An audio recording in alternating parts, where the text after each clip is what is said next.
వ్యాపార ప్రపంచంలో ఒక పెద్ద మార్పు చోటు చేసుకుంది. ఏంటంటే దేశంలోనే అత్యంత విలువైన company Reliance industries chairman Mukesh Ambani ప్రపంచంలోని టాప్ 10 ధనవంతుల లిస్టులో చోటు కోల్పోయారు. గత సంవత్సరంతో పోలిస్తే ఆయన నికర ఆస్తుల విలువ 1,00,000 కోట్లు తగ్గడంతో ఇలా జరిగింది. ఈ సమాచారం హురున్ గ్లోబల్ రిచ్ లిస్ట్ 2025 ద్వారా వెల్లడైంది. మరోవైపు టెస్లా సీఈఓ ఎలాన్ మస్క్ ఎప్పటిలాగే ప్రపంచంలోనే అత్యంత ధనవంతుడిగా కొనసాగుతున్నారు. ఆయన మొత్తం సంపద ప్రస్తుతం $420 బిలియన్.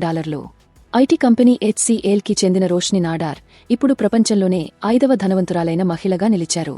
ఆమె ఆస్తులు 3.5 లక్షల కోట్లకు పైమాటే. ప్రపంచంలోని టాప్ 10 మహిళలలో చోటు దక్కించుకున్న మొదటి భారతీయ మహిళ కూడా రోష్ని నాడార్. ఆమె తండ్రి శివ్ నాడార్ ఆమెకి HCలో 47% వాటాను ఇచ్చాడు. ముఖేష్ అంబానీ ఇప్పటికీ భారతదేశం, అలాగే ఆసియాలో అత్యంత ధనవంతుడిగా ఉన్నారు. ప్రస్తుతం అంబానీ కుటుంబం ఆస్తుల విలువ 8,60,000 కోట్లు. అయితే గత సంవత్సరంతో పోలిస్తే అతని సంపద దాదాపు 13% అంటే 1,00,000 కోట్లు తగ్గింది. మరోవైపు గౌతమ్ అదానీ ఇంకా అతని కుటుంబ సంపద 13% పెరిగింది. గత ఏడాది కాలంలో అదానీ నికర ఆస్తుల విలువ 1,00,000 కోట్లు పెరిగింది. 8,40,000 కోట్ల నికర ఆస్తితో భారత ధనవంతుల లిస్టులో గౌతమ్ అదానీ 2వ స్థానంలో ఉన్నారు. ఈ లిస్టులో రోష్ని నాడార్ అండ్ ఆమె కుటుంబం 3వ స్థానంలో ఉంది. విశేషమేంటంటే ఆమె ఈ లిస్టులో తొలిసారిగా చోటు సంపాదించింది. సన్ ఫార్మా దిలీప్ సంఘ్వి సంపద 21% పెరిగి ఇప్పుడు అతని సంపద 2.5 లక్షల కోట్లుగా ఉంది.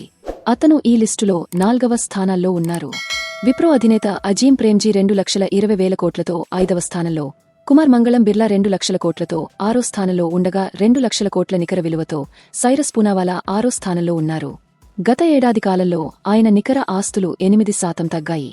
బజాజ్ ఆటోకు చెందిన నీరజ్ బజాజ్ 1,60,000 కోట్లతో 8వ స్థానంలో ఉండగా రవి జైపురియా అండ్ రాధాకిషన్ దమానీ 1,40,000 కోట్లతో 9వ స్థానంలో ఉన్నారు. ఒక్క ముంబైలోనే అత్యధిక సంఖ్యలో బిలియనీర్లు ఉండగా టాప్ 10 బిలియనీర్లలో 5 ముంబైకి చెందినవారే. న్యూజిల్లీలో 2 బిలియనీర్లు ఉండగా బెంగళూరు, అహ్మదాబాద్ ఇంకా పూణేలలో ఒక్కొక్క బిలియనీర్ ఉన్నారు. తాజా సమాచారం కోసం లైక్ చేయండి, సబ్స్క్రైబ్ చేయండి. నోటిఫికేషన్ల కోసం గంట సింబల్ ఆన్ చేసి పెట్టండి.